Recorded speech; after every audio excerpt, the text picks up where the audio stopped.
नमोस्तु भगवान, नमोस्तु भगवान, नमोस्तु भगवान। इच्छामी महाराज जी, इच्छामी महाराज जी, इच्छामी महाराज जी। हे भगवान, आपकी प्रेरणा से, आपके आशीर्वाद से ललितपुर में जैन सेवा समिति के अंतर्गत जनक जननी वृद्धाश्रम आपके सानिध्य में शुरू हुआ था, जिसमें 3 महिला उस समय शुरुआत हुई थी। आज 10 महिला और 2 पुरुष का उसमें जीवन यापन चल रहा है, और एक नव दंपत्ति आने के लिए उनकी एप्लीकेशन भी आई है। शीघ्र, अति शीघ्र, यह बहुत तेजी से इसमें लोग आ रहे हैं। पहले जब हम लोग इसको शुरू कर रहे थे तो एक लोग हम लोग को इस प्रकार से बोलते थे जैसे ये कुरीति हो, लेकिन आज एक भी पात्र ऐसा नहीं है जो कि घर से बाहर निकाला गया हो। हमारे पास आपका जो आशीर्वाद था, आपकी प्रेरणा थी कि जो तिरस्कृत हो या जिनका कोई नहीं हो, तो ऐसे माँ बाप आज एकल परिवार होने के कारण जब सड़क पर है, जिनके लिए जनक जननी वृद्धाश्रम एक वरदान के रूप में साबित हो रहा है। हम ये जानना चाहते हैं महाराज जी, हमारी जिज्ञासा है कि जो सफ़र 2021-22 में शुरू हुआ था मात्र 3 लोगों से, आज 12 लोगों का यापन चल रहा है, और लोग जगह जगह से कई फ़ोन आते हैं, और उसमें हम लोग और कई लोग जो होते हैं जिनके सहयोग नहीं करते हैं, वो लोग इस प्रकार से कहते हैं कि आप लोगों ने गलत किया है, लोग अपने माँ बाप को बाहर निकाल देंगे। जबकि हम ये जानना चाहते हैं कि इसमें क्या सही है, क्या गलत है। जो लोग सहयोग कर रहे हैं उनका सहयोग करना सही है, और ये इसकी क्या दिशा होगी। हे भगवान, हमको जिज्ञासा सारा समाधान कीजिए एवं आशीर्वाद प्राप्त कीजिए। नमोस्तु भगवान। नमोस्तु। नकारात्मक दृष्टिकोण बन जाता है, वो नकारात्मक ही सोचते हैं। अभी कल परसों मैंने कहा था, लोग संलेखना को आत्महत्या कहते हैं। वहाँ आत्महत्या है ही नहीं, मौत निश्चित है, पर हंसते हुए मरना क्या ये भी आत्महत्या है? जबरदस्ती नहीं मारा जा रहा है। मारणांत की जोशिता निप्रतिकारे रुजायाम, कोई रोग का कोई प्रतिकार ही नहीं है, मरना निश्चित हो गया है। तब मोह राग द्वेष से रहित प्राणों के विसर्जन का नाम संलेखना। यहाँ उनके लिए नहीं कहा जा रहा है कि तुम अपने माँ बाप को छुड़ा करके और सब लोग वृद्धाश्रम में भेज दिया जाए।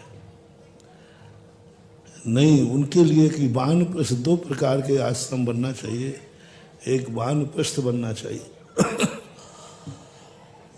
वानप्रस्थ में वे लोग जो कुछ समय साल भर में, महीने में 20-25 दिन घर में ही है, मात्र अपने घर के कार्यों में नहीं उलझे रहे, बहू बेटियों के राग द्वेष झगड़ों में न पड़े रहे। अंत समय के लिए एक वानप्रस्थ आश्रम की परंपरा थी।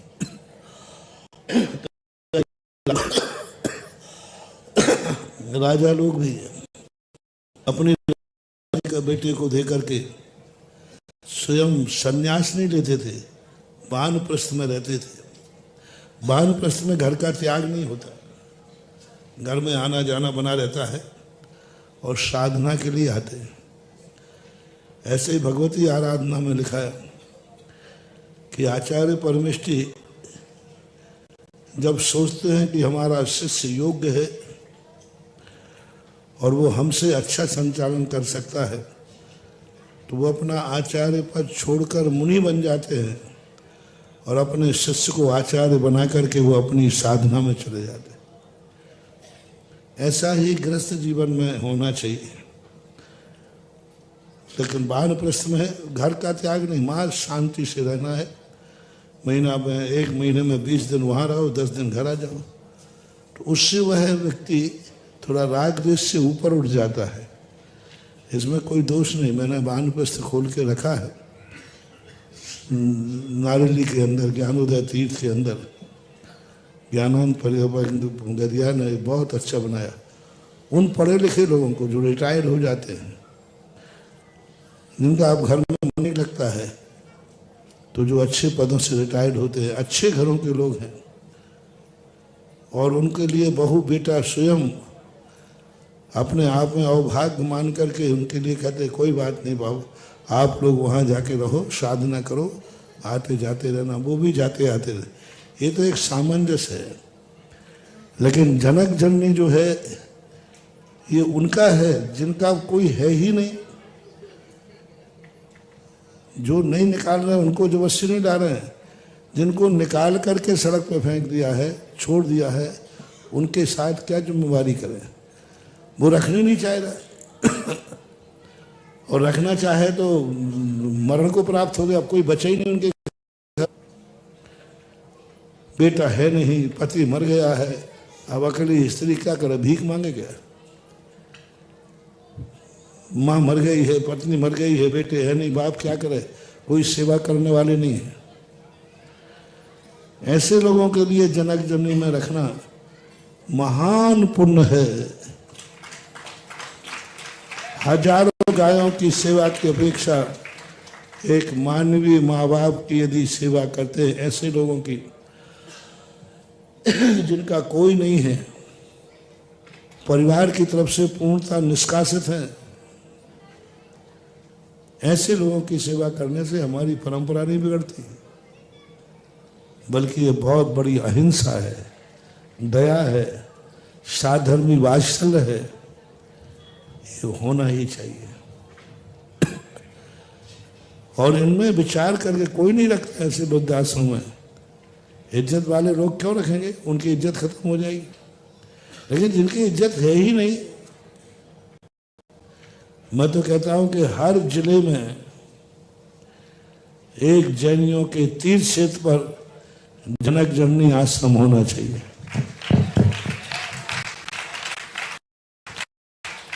भले हम के 4 लोग रहें, 5-10 कमरे ऐसे बना दिए जाएं जो ऐसे वृद्ध जिनका कोई नहीं है। हर क्षेत्र के ऊपर एक ऐसा 2-5 कमरे होना चाहिए जहाँ त्यागी वृत्ति, ब्रह्मचारी ब्रह्मचारिणी वृत्ति प्रतिमाधारी बनकर के अपना जीवन में व्रतों का अच्छी तरह पालन कर सके। इसके लिए पूज्यवर आचार्य महाराज ने, और हम भी वहाँ गए, उसको बहुत तपोवन तारंगा के अंदर जो प्रतिमाएं लेकर के वृत्ति बन कर के, जिनकी आज घर में चर्या नहीं पड़ती, क्या करें। बेटा सर्विस में है, बैंगलोर में है, पांडुचेरी में है, कहीं ना है, अब वहाँ कहाँ से कुएं का पानी लाएं, कहाँ से क्या करें। तो ऐसे दंपतियों के लिए जो प्रतिमाएं लेकर के निर्दोष प्रतिमाओं का पालन करना चाहते हैं, निर्दोष, हमारी प्रतिमाएं निर्दोष फले, इसके लिए जो जो कहते हैं कि हमारी व्रत बन जाए, हैं घर में रहते हैं तो पानी की व्यवस्था नहीं है, उनसे मेरा कहना है तारंगा तीर्थ क्षेत्र में जाकर के अपने व्रतों का निर्दोष पालन करके, और बहुत अच्छी व्यवस्था वहाँ की कमेटी ने कर रखी है। दोनों महिलाएं भी अलग रह सकते हैं, पुरुष अलग रहते हैं, वहाँ की पूरी व्यवस्था है। कोई भी व्यवस्था, सब तुम्हारी भोजन पानी सब तुम्हारी व्यवस्थाएं हैं। घर का त्याग नहीं कराते, घर भी तुम्हारा रहे, घर में तुम्हें आना जाना है तो बने रहो। जितने दिन आपको वहाँ रहना है प्रतिमा व्रत लेकर के, लेकिन व्रत प्रतिमा लेना पड़ेगी। जितने दिन रहना है वहाँ रहो, बाद में अपने घर आ जाओ, घर में रह जाओ। तो तारंगा के अंदर तपोवन, ज्ञानोदय के अंदर वानप्रस्थ, जो प्रतिमा लेके नहीं रह सकते, गृहस्थ है प्रतिमा नहीं ले सकते, दोनों दंपति अपना खुद का बनाए खाएं, नहीं बनाना है तो वहाँ भोजनालय है, और अपने स्वयं किचन में बनाना चाहे तो बनाएं, बस शांति से दोनों टाइम सामय करें, स्वाध्याय करें, भगवान का भजन करें, दाल रोटी खाएं, प्रभु के गुण गाएं। बहुत अच्छी व्यवस्था, घूमने की व्यवस्था, सब प्रकार की व्यवस्था। कोई वहाँ प्रतिमाएं नहीं लिया तो चलेगा, और दोनों जने रहना वहाँ। पति पत्नी जो रिटायर्ड हो गए हैं, जो घर में वृद्ध हो गए, घर में रहते ही पूर होते हैं, महीने में 20 दिन वहाँ रहें, 10 दिन घर रहे, और आराम से 20 दिन शांति से रह करके धर्म साधना करें। ऐसा वानप्रस्थ में खुल चुका है, नारेली ज्ञानोदय तीर्थ क्षेत्र। और प्रतिमाधारियों के लिए वहाँ भी नारेली की व्यवस्था है, कुआ के पानी की व्यवस्था, टाँके की व्यवस्था। कमेटी ने प्रतिमाधारी भी रह करके वहाँ अपनी धर्म साधना कर सकते हैं। पर वहाँ धर्म साधना नहीं करना, नहीं तो तुम आड़म ताड़म वहाँ कर लग जाओ। सबसे बड़ी दिक्कत तो क्या होती है कमेटियों की राजनीति में, कमेटियों की बुराई करना। एक को वानप्रस्थ में रखा, वो दिन भर बैठा बैठा कमेटी की बुराई करता रहता था, क्योंकि उनको कोई काम तो है नहीं, ठडुआ है। तो यात्री को बैठा रहे, बोले यहाँ ये चल रहा है, यहाँ चल रहा नहीं।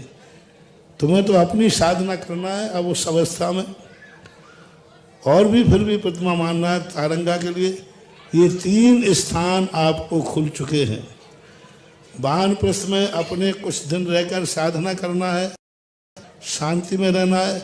बड़ा आदमी छोटे आदमी कोई नहीं, बड़े आदमी की व्यवस्था की गई।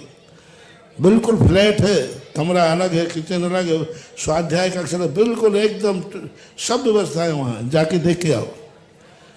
और प्रतिमा लेकर के पालना है तो तारंगा चले जाओ, वहाँ बिल्कुल पूरी, तुम्हें कोई भोजन व्यवस्था बनाना नहीं। यदि आपको अपना खुद का नहीं बनाना है तो तारंगा जाइए, वहाँ कुछ भी नहीं, आपको सब बना हुआ मिलेगा। शुद्ध सोला का, बिल्कुल सोदा का, मर्यादित। कमेटी ने बहुत अच्छी व्यवस्था कर रखी।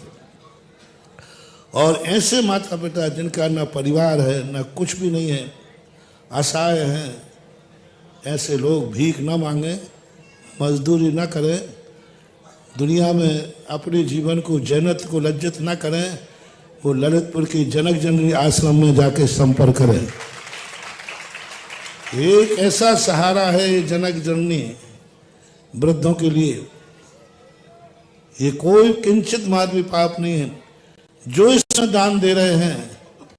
मैं कहता हूं सभी दानों में जितने हैं, ये मानव सेवा का सबसे बड़ा दान है, साधक का सबसे बड़ा दान है। एक धर्मात्मा जीव कुदरत कचादित कर्मों की मार से कोई भी उसको पूछने वाला नहीं है। उसको जन्म, अरे एक पड़ी हुई गाय को भी अपन सड़क पर से उठा लेते हैं। ये तो माँ को, किसी बेटे को जन्म देने वाली माँ है।